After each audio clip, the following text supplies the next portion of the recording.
a new international initiative launched by former U.S. President Donald Trump at the World Economic Forum in Davos.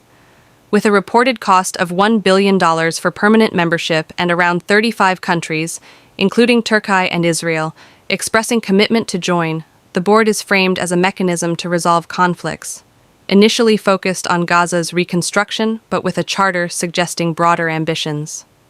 Some analysts argue that while the initiative presents itself as a unique opportunity for peace, its structure, composition, and historical context necessitate deep skepticism and clear-eyed assessment regarding its potential impact on the Palestinian future.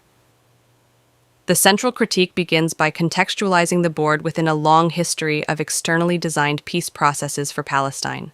These initiatives, from Oslo onwards, have consistently promised statehood and prosperity, but have instead delivered prolonged occupation, fragmented sovereignty, and the management of injustice rather than its resolution. They have prioritized security coordination, economic incentives, and interim arrangements, while deferring or diluting core political issues: occupation, sovereignty, borders, refugees, and equality. The result has been a deepening asymmetry that entrenches Israeli control and hollows out the prospect of a viable Palestinian state. The Board of Peace, some analysts warn, risks becoming the latest chapter in this pattern. A primary concern is the board's inherent lack of neutrality, reflecting the prevailing balance of power.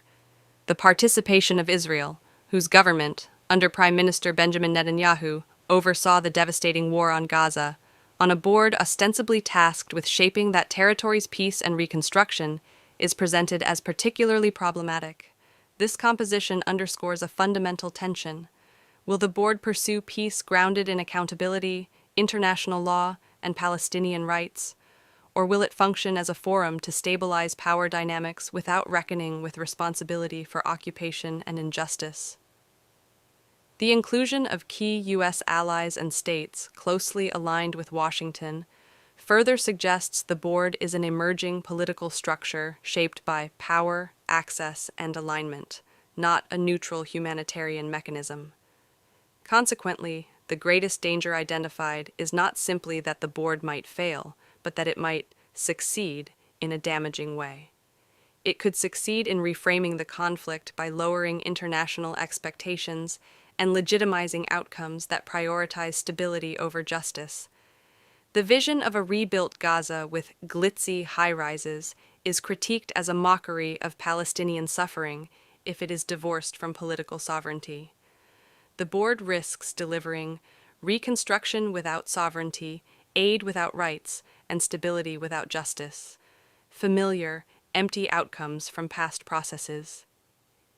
If it treats Gaza merely as a technical rebuilding challenge and not as part of a political struggle for self-determination, it will reinforce a status quo of managed conflict.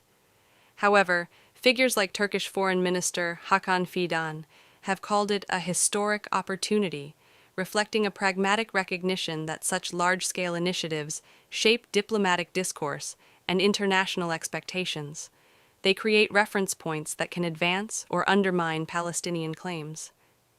In this sense, the Board of Peace represents a unique opportunity, not because its design guarantees justice, but because it creates a moment of concentrated international attention that forces choices and compels states to clarify their positions on fundamental principles.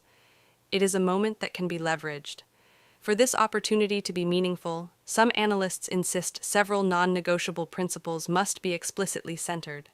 First, international law must be a binding framework, not just rhetorical flair. Second, Palestinian self-determination and statehood cannot be indefinitely deferred or treated as optional in exchange for economic or security arrangements. Third, the occupation must be explicitly named as the root cause of the conflict, not obscured by vague talk of cycles of violence. Most crucially, Palestinian agency must be substantive, not symbolic.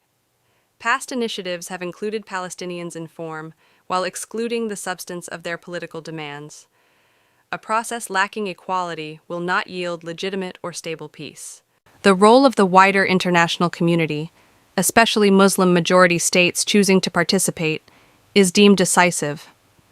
Their engagement must be conditional and strategic, defined by clear red lines, an unwavering commitment to Palestinian statehood, fixed and non-elastic timelines, and the inseparability of reconstruction from political rights.